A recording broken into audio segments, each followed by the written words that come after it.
Happy Friday and welcome to another episode of Brain Scratch. I'm John Lorden. Thank you so much for spending some time with me as we look into spring solves. It's that time of year. I've noticed this trend for several years now. It's springtime. And with that, people want to get out. People have felt like they're cooped up.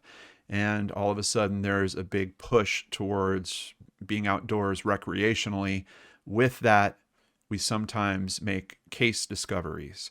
And we certainly have that. We're going to give you updates on 3 cases here today. One of them is truly a spring solve.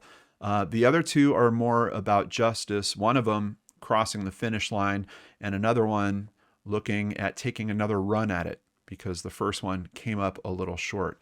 Today we're going to talk about the cases of Tyler Goodrich, Andrew Hathaway, and Shane Breedlove. Let's get started with the update on Tyler Goodrich. You might remember this case. Tyler had an argument with his husband on the evening of November 3rd, 2023, and he went running off into the night. As a matter of fact, there was footage of him running off. We have a still shot in the thumbnail here, but he was never seen after that. This year has changed all that. We now know where Tyler wound up. Over at people.com, Nebraska man missing for 16 months, found dead in wooded area about half a mile from his home. And I know to many that's going to sound strange. Only half a mile away, how is he not found? But you've got to keep in mind, half a mile, when you draw that circle around the center, that's a lot of different directions you can go off in, and it's a wooded area. But apparently he wasn't that far off the path. The body of Tyler Goodrich was found by a dog walker in a wooded area about half a mile from his home, according to a Lancaster County Sheriff's Office press conference. Based on the preliminary results of their investigation, Goodrich's death is not believed to be a homicide. So fairly quickly they're coming out with that, though they're kind of reserving that final judgment, of course, for the medical examiner. It had been there for over a year, and they're just noting that because they wanted to be clear about the possibility that, sure, his body could have been moved, but apparently there was enough evidence at that location to say that his body was at that location for certainly over a year. Goodrich's father, Lonnie, told KOLN that he still has questions about what happened to his son. Somebody could have looked right there and seen him, he said. If anybody walked down this path since November 3rd, 2023, how could you have missed that? And what he's talking about is effectively he was only 10 to 15 yards off of the main path. Now, like I said, it is a wooded area, and I'm sure in this part of the world, you have brush that's growing in, and maybe as fall comes, things kind of thin out. Honestly, that process, just the fall leaves can help obstruct items that you would think would normally be seen as well. Sharing a message for his son, the grieving father added, "I will love you until the day I'm gone, and I will reunite with you in heaven." I feel terrible for this family. Now, there was a question because they did find his body, but they didn't find several items that should have been with him. A few days later, they would say that they found those finally as well. Tyler Goodrich's cell phone, wallet, and key found near where his body was discovered. They were actually about 40 to 50 yards from where his body was. What I'm interested in is his cell phone being found out there and just the possibility of, couldn't it have been pinged? I have to assume that maybe he turned it off when he went running out. It's interesting because in the screenshot, we know it's on. You can actually see that big blast of light. That's his cell phone as he's running away. So the cell phone is on, and it might be that this detail came out in my original coverage and I'm just not remembering it. But considering that it took this long to find him, I have to assume that he shut off his cell phone at some point on that run. And his sister commented here to News Nation saying that he was so important to many people. I personally just felt a little bit of a connection with him in terms of him being a runner. I've been a runner for many years. It's a really important thing that in my life, and just knowing that was so important to him. And it's also a community thing. He was known in the running community as well. Tyler Goodrich's sister said one of the hardest things to hear when she learned his remains were found was that they had been so close to her brother when they'd been searching for him for so long. Felicia Nicholson, Goodrich's sister, said there's more information that needs to come out about the circumstances surrounding her brother's death. Now, I don't know where she's at in terms of beliefs with him. I know that based on the original coverage that we did, there was a lot of people that were looking towards the husband for having some level of involvement or something like that. I can tell you what the conclusion that we hit with today's story. I think we can pretty much put that to rest. But here it seems like Felicia thinks there's more information that needs to come out about this. Tyler was such an important person to so many people. For me, he was my oldest little brother. He was someone who always had a smile on his face. He was someone who brought energy everywhere he went. He was loud, he was funny, he was driven, and he continues to be missed within our family.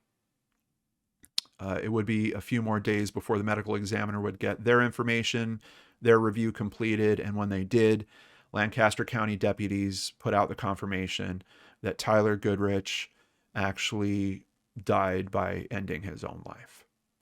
A tragic end to this story, and this family's really going to be feeling it. His celebration of life is happening this coming weekend, the end of March 2025. So we just wanted to say rest in peace, Tyler, and we hope that his family can somehow find some warm memories of Tyler in what has to be just a very dark time for them right now. Let's continue on to the next case.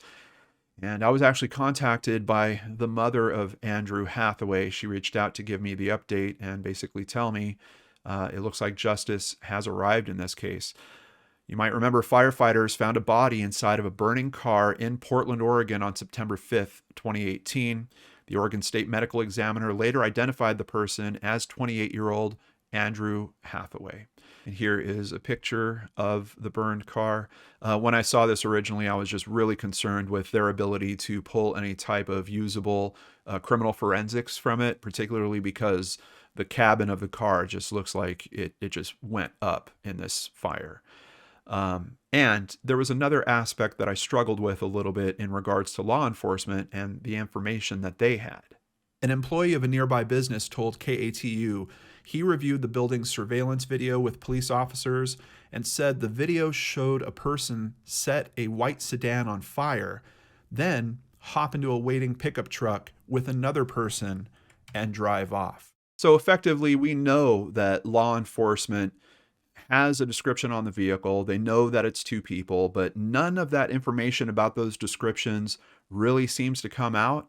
And now in hindsight, with some information that has been recently released, maybe there's a good reason why. Basically, I think they were hot on the heels of these people pretty much right from the get-go. But let's see the updates. And rolling back the clock a little bit, this one from December of 2019. Man faces arson, abuse of corpse charges may be tied to 2018 death investigation. And we have a picture of Samuel Herrera here. He's been held in custody for more than a year on charges that may be tied to a car set on fire with a body inside. At a hearing, however, a judge dismissed several charges against the 29-year-old Herrera, including a murder charge, at the request of the DA's office. Immediately after the court's dismissal, the state filed a new charging document against Herrera. He's now facing second-degree arson, first-degree abuse of a corpse, and tampering with physical evidence. Herrera pleaded not guilty to those charges, and he was released from custody. So for some reason, the homicide charge or the murder charge gets dropped, and this case kind of goes silent for a number of years. But then in 2023, we see that a second suspect is charged. Thomas Robert Colon, 42 years old, is facing charges of second-degree murder, second-degree arson, first-degree abuse of a corpse, and tampering with physical evidence, according to a secret indictment filed in November of 2021. Back in 2019, Andrew Herrera was arrested in connection with the murder. He pled not guilty. He was released from custody, but he appears to have been rearrested sometime between 2019 and 2023 in connection with the murder again. Herrera agreed to a plea deal according to these documents. So he's giving up the information, and now we have this other arrest on Thomas Colon happening here. Thomas Colon is already serving time at the Oregon State Correctional Institute for another conviction. As we push forward, this update just from less than 2 weeks ago, man convicted. And this is what Andrew's mother was reaching out to share with me. Thomas Robert Colon pled guilty The 44-year-old man was initially indicted for second-degree murder. According to the DA's office, the group was collectively using drugs and high before Hathaway and Colon were left alone by the tenants and a physical fight broke out. One of the other men later said that Colon was winning the fight and Hathaway was screaming for help, the DA's office said. The other men broke up the fight and things calmed down for a minute. Eventually, the fight started up again and Hathaway was bloodied. It briefly stopped for a second time, but then continued with Colon beating and stabbing Hathaway until he was dead. Authorities said Colon and the other men relocated Hathaway's body to the trunk of his car before driving it to Marine Drive and setting it on fire. District Attorney Senior Deputy Sean Overstreet said, "I'm glad we could finally bring some closure. This was a lengthy, involved investigation with lots of misdirection from others in the beginning, but we saw through and found the killer." And this is one of those situations that, when we talk about unsolved murders here on the channel, this is one of those situations that kind of frequently comes up as a theory. Oh, they must have been using drugs somewhere and either they overdosed and then someone was hiding the body, or something like this. There was some type of dispute that happened and they get taken to another location where the body is effectively dumped. I'm glad to see justice come through in this, and it's nice to see, some of these cases will go for years and years and years, and I bring up that question about where's the details? We know you guys have details based on what you're telling us, but you're not sharing it. In this instance, it's because they were on the right track. They knew that they were on the right track. It still took a matter of time for that to come together, and it seems like they really needed Herrera to flip, and thankfully he did. And what happened with that conviction? Thomas Colon was sentenced to life. He does have a possibility for parole, but it's not until a little after 26 years that he'll have to serve. And at his age, that means somewhere around age 70, he's going to have a chance to get out. What about Herrera, the guy that helped with flipping on him? Man who helped hide burned body of murder victim in Portland gets probation. And honestly, I know from some comments, the family is not really happy about this aspect. Samuel Herrera, 34, was sentenced to 3 years of probation. Hathaway's parents spoke directly to Herrera in court, saying that he not only helped take away the family they worked so hard to build, but he robbed them of a future with their son as well. "What he did to my son, he just stood there and watched him lying in a pool of blood and did nothing," Andrew's mother said. Herrera also spoke, "I'm so sorry that I was too weak or too scared to do anything. I know I should have said something. I should have done something. I was weak then, and I'm weak now because I can't even look his mother in the eye." When asked about the sentence, the DA said that because Herrera had already spent 9 months of the maximum 15-month sentence in prison, that probation would actually keep him within the court system longer. So effectively, if he screws up again while he's on probation, he's going to swing back in and be serving more time a bit more easily. But I know just knowing that someone was involved with this, just knowing the amount of time that this family had to wait, and he could have helped expedite that right from the start, I know that there's a lot of hard feelings. And just for this terrible, terrible ending, just a terrible, tragic occurrence that happened here. And finally, the last update for today. This was an episode I originally titled Dropped Charges, because this is one of those cases where it seems like, law enforcement, they were on the track. They knew who they were going after. They arrested 3 men, Bobby John Handegard, Derek Murray, and Bobby Michael Handegard, a father and son being in that group. But then they let them all go, and there was no charges that were really filed or came from that. To give you a quick reminder here, let's stop at 14news.com. Family seeks justice. Evansville police found 41-year-old Shane Breedlove shot to death on Washington Avenue. They say that Breedlove let someone borrow his car, so he was walking to work at Washington Square Mall. His mother, Carol, continues to search for answers. I got that dreaded phone call that a parent always dreads receiving. And you might remember he was a DJ, entertainer, singer, and he was just walking to work one night. 3 weeks following the shooting, police arrested 3 people in connection with the case, but prosecutors dropped the charges because of lack of evidence. What I want more than anything is to sit in that courtroom and see whoever did this hauled away in handcuffs, his mother said.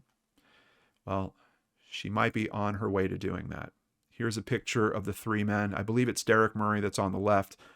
We've got Bobby John Handegard and then Bobby Michael Handegard as we go over to the right. And one of them's back in jail. Man charged. This as of March 5th, 2025.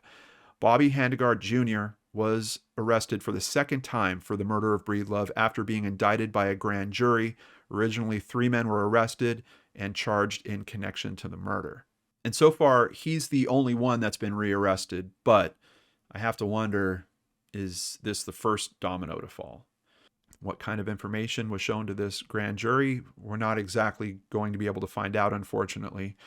After a fresh set of eyes hit a murder investigation in 2023, Evansville Police Chief Philip Smith says there's new evidence in the beloved musician's case. Evidence that I can't mention today, but that evidence introduced to the grand jury felt strongly enough to get an indictment that led to the ultimate warrant for murder for Mr. Handegard. Breedlove's mother, Carol Cleveland, has stayed relentless with this case because of what she calls a mother's unconditional love. This person was walking down a street on a phone, minding his own business, says Cleveland. I can honestly tell you, to this day, I still don't know a motive, and maybe that'll surface someday. Hoping that it does so that she can get all the answers that she's looking for in this. Finally, just another update here. A murder case involving the killing of Evansville musician and DJ Shane Breedlove will be heading to circuit court. Effectively, I think the grand jury pushes it up to Superior, and they're basically handing it from Superior Court back down to circuit court. I don't think that's going to change the charges in any way, but it's kind of yet to be seen. This stuff is all fairly recent in terms of how it's shaking out. As a matter of fact, he was supposed to have an appearance already, and I can't find any updates on that appearance at this point to tell you guys what happened. My gut is telling me that maybe it was delayed for some reason. So that is the start. There's actually a couple of other cases, and quite honestly, one of them is so big, I'm going to have to break it off into its own episode, because in that case, they've got up to 5 people that have been arrested, and we have to get into all the details. That's the Devin Marsman case. So on Brain Scratch in 2 weeks, it's going to be another update episode, but it's going to be a much deeper dive into Devin Marsman. And it's that time of year. I know over the next few weeks, we're going to be hearing about more people that are out there doing recreational activities, making more discoveries, bringing some answers for these cases that we talk about on this channel. But then that big question, is there more to discover? Can we tell what happened to this person? And is there a need for justice in this case? And I hope you'll come along with me as we look into each and every one of those. Thank you so much for joining me here today. I really appreciate everyone's support here on the channel. If you would like to support the channel, please visit lordenarts.com. There you can sign up for Patreon, sign up for PayPal, buy merchandise, or even just buy us a coffee. It helps keep us going here, but it also helps us do it with limited commercials. We don't like to jam these presentations full of commercials. There's only one at the beginning and one at the end, and we can only do that because of your amazing support. So thank you so much. Take care, everyone. Have a great weekend. Please join us again next week right here on the Lord and Arts channel.